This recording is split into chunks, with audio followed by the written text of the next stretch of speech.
بات یہ ہے کہ میں بتا دوں کہ میں تحریک انصاف میں اس لیے تھا کہ ملک احمد حسین ڈیڑھ صاحب تحریک انصاف میں تھے. اس ملک کو بچانے کے لیے بالکل الیکشن کروائیں اور مجھے امید ہے کہ مسلم لیگ نون دوبارہ سے 2/3 اکثریت سے آئے گی اور ہم بھی ملک احمد حسین ڈیڑھ صاحب کی قیادت میں بالکل کھڑے ہیں کیونکہ میرے لیڈر ملک احمد حسین ڈیڑھ صاحب بھی مسلم لیگ نون میں اب انشاءاللہ الیکشن لڑیں گے نیکسٹ اور ہم بھی ان کے ساتھ کھڑے ہیں اور اس ملک کے لیے ہر قربانی دینے کو تیار. جلیبی والا جلیبی بنا رہا تھا ان سے اولے پڑنے شروع ہوئے. اولا ایک آیا اس میں اس کی کڑھائی میں گرا انگیٹھی میں اور انگیٹھی میں آگ لگ گئی. افراتفری. السلام علیکم ناظرین، کیا حال چال ہے؟ امید کرتا ہوں خیریت سے ہوں گے. میں ہوں آپ کا ہوسٹ، آپ کا دوست عمر جٹ. آپ دیکھ رہے ہیں وائس آف شیرشاہ. آج ہم ایک ایسی شخصیت سے آپ کی ملاقات کروانے جا رہے ہیں جو سیاسی، سماجی، کاروباری شخصیت ہیں. ہمارے ساتھ موجود ہیں ملک یونس جاوید صاحب. السلام علیکم. وعلیکم السلام. کیا حال ہے عمر جٹ صاحب؟ ٹھیک ہے جی میں بالکل ٹھیک ٹھاک. آپ سنائیں، آپ خیریت؟ جی اللہ کا شکر ہے. میں شکر گزار ہوں وائس آف شیرشاہ اور عمر جٹ صاحب کا، ارسلان شاد خوری صاحب کا، جنہوں نے آئی ایک مجھے ٹائم دیا کہ کچھ دل کی باتیں کر سکیں، کچھ گپیں کر سکیں اور کچھ معاشرتی بات کر سکیں. اور اس کے اوپر میں اس بات پہ بھی آپ کو خراج تحسین پیش کروں گا کہ وائس آف شیرشاہ اس وسیب کی، اس علاقے کے محروم لوگوں کی آواز بلند کر رہا ہے. اور میں آپ کو کچھ دنیاوی بات کچھ فائدہ تو نہیں دے سکتا، ہاں البتہ میرے دل سے دعائیں ضرور نکلتی ہیں کہ اللہ پاک آپ کی کوششیں، آپ کی کوششیں قبول کریں اور آپ کو ڈھیر ساری ترقیاں دیں. تھینک یو سو مچ. اچھا، آخر آپ کی شخصیت کے ساتھ جو آپ بات کرتے ہیں تو فیل ہوتا ہے کہ آپ مسکرا رہی ہیں، اس کی وجہ کیا؟ اللہ پاک نا غالباً اللہ پاک مجھے کمی بیشی معاف کرے. قرآن کے دوسرے پارے میں ایک آیت ہے جس کا مفہوم اس طرح سے ہے کہ اللہ پاک فرماتے ہیں کہ اے میرے لوگو، تم میرے مدد کرو میں تمہاری مدد کروں گا. تو اللہ کی تو اللہ پاک تو ہماری مدد کرتے ہیں، ہم اللہ کی کیسے مدد کریں گے؟ اللہ پاک نے اس کا پھر تفسیر علماء لکھتے ہیں کہ تفسیر یہ ہے کہ آپ اللہ کے بتائے ہوئے کاموں پہ لگ جاؤ، آپ اللہ کے لوگوں، اس مخلوق خدا کی خدمت کرو، لوگوں کے دکھ سکھ میں کام آؤ، پھر اس کا انعام بھی دیتے ہیں اللہ پاک. اللہ پاک انعام کیا دے رہے ہیں؟ اللہ پاک کہہ رہے ہیں کہ تیرے اندر تو نہیں بولے گا، تیرے اندر میں بولوں گا، میں تیرے زبان بن جاؤں گا، میں تیری آنکھ بن جاؤں گا، میں تیرے کان بن جاؤں گا. تو یہ وہ بات ہے، میں سمجھتا ہوں کہ اس کے اوپر ہمیں نا عمل کرنا چاہیے. آپ موجودہ تازہ ترین صورتحال سے حکومت کی کتنا مطمئن ہے؟ میں یہ سمجھتا ہوں کہ میں 100% مطمئن ہوں، بلکہ 150% مطمئن ہوں. آپ دیکھیں کچھ چیزیں ایسی ہوتی ہیں جو ہمارے لوگوں کو نہیں پتہ ہوتی. میں یہ سمجھتا ہوں کہ مسلم لیگ نون کو یہ جو حکومت ملی اس وقت نا ملک کی بدحالی کا شکار تھے. دیکھیں یہ میری ایک شاپ ہے، فرض کریں یہ شاپ میں اس کو اجاڑنا شروع کر دوں تو اس کو اجڑنے میں ٹائم لگے گا، اس کو نقصان ہونے میں ٹائم لگے گا. ہاں جب ملک خراب سسٹم کی طرف تھا، خرابی کی طرف تھا، تو تب آپ کے میاں شہباز شریف صاحب کو، مسلم لیگ نون کو یہ حکومت ملی. تو میں یہ سمجھتا ہوں کہ انہوں نے 6-8 مہینے میں اتنے سخت فیصلے کیے، انہوں نے سیاست برباد کی اور ریاست بچائی ہے. تو میں یہ سمجھتا ہوں کہ انشاءاللہ یہ 2023 بہتری کا سال ہے. اس قوم نے بڑی سختیاں جھیل لی، بڑی پریشانیاں جھیل لی، بڑی معاشی بدحالی جھیل لی، مہنگائی جھیل لی، مگر اب میں سمجھتا ہوں انشاءاللہ یہ گورنمنٹ ڈیلیور بھی کرے گی اور لوگوں کے لیے آسانیاں پیدا کرے گی. اور ایک اور بات یاد رکھیں، میں کسی پہ تنقید نہیں کروں گا، میں یہ سمجھتا ہوں کہ اینٹی اسٹیبلشمنٹ کوئی اور نہیں، میاں نواز شریف تھے. میاں نواز شریف کیوں تھے اینٹی اسٹیبلشمنٹ؟ کہ انہوں نے دیکھو اس ملک کے لیے آپ کو کیا دیا. ایک ٹائم جب ان کو اقتدار تھا، جب انہوں نے ایٹمک دھماکے کیے، پھر ان کی باری آئی، انہوں نے اس ملک کو موٹر ویز دی. جب اقتدار آیا تو انہوں نے سی پیک دیا. میں سمجھتا ہوں کہ اس ملک کی خوشحالی، میں معذرت ساتھ میرے بہت سارے دوست اس بات پہ ناراض بھی ہوں گے، مگر میں سچ بات کہنے سے نہیں ٹلوں گا، اور وہ یہ ہے کہ اس ملک میں اگر ڈیلیور کیا تو وہ میاں محمد نواز شریف ہے. اور انشاءاللہ مجھے امید ہے کہ اللہ کے فضل و کرم سے جس طرح سے پہلے انہوں نے ملک کے لیے کوشش کی، اب پھر وہ کوشش کریں گے اور اس ملک میں بہتری آئے گی انشاءاللہ. اس ملک کو بچانے کے لیے ہمیں ضرورت ہے اس ٹائم اچھی قابل محنتی ٹیم کی، اور میں سمجھتا ہوں وہ مسلم لیگ نون کے پاس ہے. اور انشاءاللہ یہ کسی خواب میں نہ رہیں اور بالکل الیکشن کروائیں. اور مجھے امید ہے کہ مسلم لیگ نون دوبارہ سے 2/3 اکثریت سے آئے گی اور ہم بھی ملک احمد حسین ڈیڑھ صاحب کی قیادت میں بالکل کھڑے ہیں کیونکہ میرے لیڈر ملک احمد حسین ڈیڑھ صاحب بھی مسلم لیگ نون میں اب انشاءاللہ الیکشن لڑیں گے نیکسٹ اور ہم بھی ان کے ساتھ کھڑے ہیں اور اس ملک کے لیے ہر قربانی دینے کو تیار. ملک صاحب، گزشتہ حکومت میں آپ جو ہے پاکستانی طریقے انصاف کے ساتھ تھے، پھر آپ ملک احمد حسین ڈیڑھ گروپ میں ہو کر رہ گئے ہیں. آپ اپنے علاقے مظفر آباد کے لیے کتنا فنڈ جو ہے منظور کروا چکے ہیں اس ٹائم؟ عمر بھائی، آپ نے 2 سوال کیے. ایک سوال یہ تھا کہ آپ تحریک انصاف میں، تو بات یہ ہے کہ میں بتا دوں کہ میں تحریک انصاف میں اس لیے تھا کہ ملک احمد حسین ڈیڑھ صاحب تحریک انصاف میں تھے. دوسرا یہ کہ جس دن عمران خان صاحب نے اعتماد کا ووٹ لینا تھا تو اس دن میں اس رات اور اس دن پارلیمنٹ لاجز میں ملک احمد حسین ڈیڑھ صاحب کے پاس تھا. میں بیٹھا تھا، 3-4 دوست بیٹھے ناشتے ٹیبل پہ. میں کہا ملک صاحب ایک بات تو بتائیں، ہم پی ٹی آئی میں آئے، ہم نے الیکشن لڑا، ہم ایم این اے بن گئے. ہم تو آئے تھے اس ملک میں کرپشن کے خلاف، ہم تو آئے تھے ہیلتھ ریفارم کرنے، ہم تو آئے تھے پولیس ریفارم کرنے، ہم تو آئے تھے ایجوکیشن ریفارم کرنے، ہم تو آئے تھے اس ملک کی تقدیر جگانے. تو ملک صاحب کدھر ہیں ہمارے سارے پلان اور ہمارے ایجنڈے؟ تو بھائی معذرت کے ساتھ میں عمران خان صاحب سے مایوس ہوں، میں پی ٹی آئی کی گورنمنٹ سے مایوس، شدید ترین مایوس تھا.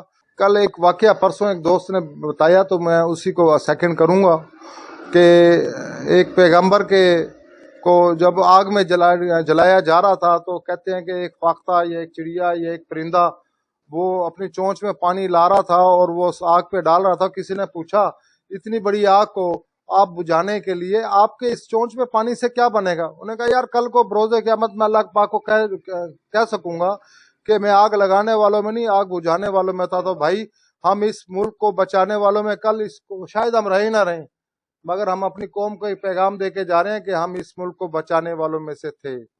تو اسی لیے ہم ملک احمد حسین کے فیصلے پہ بالکل ان کے ساتھ کھڑے ہیں اور انشاءاللہ دل و جان سے کھڑے ہوں گے اور آئندہ ووٹ ہمارا مسلم لیگ نون کو ہوگا. سیکنڈلی بات آپ نے بات کی علاقے کی. میں پہلی بات تو یہ کہ بہت شکریہ ادا کرتا ہوں میرے محسن و لیڈر قائد ملک احمد حسین ڈیڑھ صاحب کا کہ انہوں نے ہماری UC 70 جکڑ پور میں اتنا بڑا فنڈ دیا ہے. الحمدللہ 4 میٹل روڈ اس ٹائم بنے ہیں. لنک روڈ ہمارے کا ایک پورشن ہے جو کہ تقریباً 1000 فٹ کا بنا ہے، اسکوائر فٹ کا. اس کے علاوہ سیوریج، اس کے علاوہ soling, tough tile, water supply اور ایسے. اور میں سمجھتا ہوں کہ نہ میں کونسلر ہوں نہ میں چیئرمین ہوں، ملک صاحب نے مجھے فنڈ دیا اور الحمدللہ ہم نے بغیر کسی لالچ کے، بغیر کسی تعصب کے، رنگ و نسل کے، بغیر کسی اس بات کے کہ یہ یہاں پہ اس گلی میں کون سی پارٹی کے والے کا ووٹ ہے، ہم نے ایز پر میرٹ کام کروایا ہے. اور بالکل میرا چیلنج ہے کہ لوگ آئیں اور جو جتنا بھی میں نے اپنی UC میں کام کرایا میں بالکل دکھانے کو تیار ہوں، وزٹ کروانے کو تیار ہوں آپ کو کہ آئیں اور دیکھیں کہ ہم نے ملک احمد حسین کا دیا ہوا فنڈ کس طرح سے حقداروں تک ان کا حق پہنچایا ہے. یہ میرا کمال نہیں ہے، یہ میرے لیڈر کا ویژن ہے، یہ میرے قائد کا ویژن ہے، ملک احمد حسین ڈھیر صاحب کا ویژن ہے. انہوں نے کہا کہ یہ کام میرٹ پہ ہونا چاہیے اور دیانتداری سے، اور ہم نے بالکل کیا ہے. اس میں میرا کوئی شکریہ نہیں ہے، یہ سارا میں سمجھتا ہوں اس کا کریڈٹ ملک احمد حسین ڈھیر صاحب کو جاتا ہے. اور مجھے خوشی بھی ہے کہ ملک صاحب نے اب پھر ہمیں ایک خطیر فنڈ دی ہے. انشاءاللہ ہم کوشش کریں گے اپنے علاقے کی محرومیوں کو دور کریں. اچھا ملک صاحب، جیسے کہ آپ پاکستان ملک فاؤنڈیشن ملتان کے جنرل سیکرٹری ہیں، آنے والے وقت میں آپ کی فاؤنڈیشن کا ملتان کی ملک برادری کے لیے کیا پلان ہے؟ ان کے لیے آپ کیا کرنا چاہتے ہیں؟ دیکھیں جی، پاکستان ملک فاؤنڈیشن ہے، غیر سیاسی پلیٹ فارم ہے. بیسیکلی ہم ویلفیئر کے کام کرتے ہیں. ہمارے قائد ہیں سردار یاسین ملک صاحب جو ہلٹن فارما کے مالک ہیں وہ، اور ہمارے سالار ہیں ملک امام الدین شوقین صاحب جو سینیٹر ہیں اور پاپولر گروپ آف کمپنیز کے مالک ہیں، وہ ہمیں ہیڈ کرتے ہیں. تو الحمدللہ پاکستان ملک فاؤنڈیشن نے پہلے بھی اور ابھی بھی ہم کوشش کر رہے ہیں. ہم نے گجرانوالہ میں ایک 300 بیڈ کا ہاسپٹل بنایا ہے جسے انشاءاللہ بہت جلد 500 بیڈ کا اسپتال میں ہم تبدیل کر دیں گے. اس کے علاوہ الحمدللہ پنجاب میں ہم نے 25 سے 30 اسکول بنائے ہیں جس میں انٹرنیشنل سٹینڈرڈ کی ہم ایجوکیشن دیتے ہیں اور فری آف کاسٹ دیتے ہیں، جس کے اندر کتابیں، کاپیاں، وردی، اسکول یونیفارم اور شوز ہم فری دیتے ہیں. اور ایک اور بات بھی آپ کو اس میں انٹرسٹنگ بتا دوں کہ ہمارے ملتان میں تقریباً 32 دستکاری سینٹر چل رہے ہیں اور 28 کے قریب تقریباً کمپیوٹر انسٹیٹیوٹ چل رہے ہیں جس کے اندر ہم بغیر تفریق کیے، بلا تفریق، رنگ و نسل، قوم و مذہب اور زبان کے ہمارے پاس ٹیچرز بھی ہیں. تو اس میں کوئی ہمارے پاس وہ پابندی نہیں ہے کہ صرف ہماری قوم کے لوگ ہوں. ہم ڈونیٹ ضرور کرتے ہیں مگر اس کے اندر تعلیم حاصل کرنا یا پڑھنا یا لکھنا یا سیکھنا، اس میں تمام پاکستانی ہونا ضروری ہے، مسلمان ہونا ضروری ہے.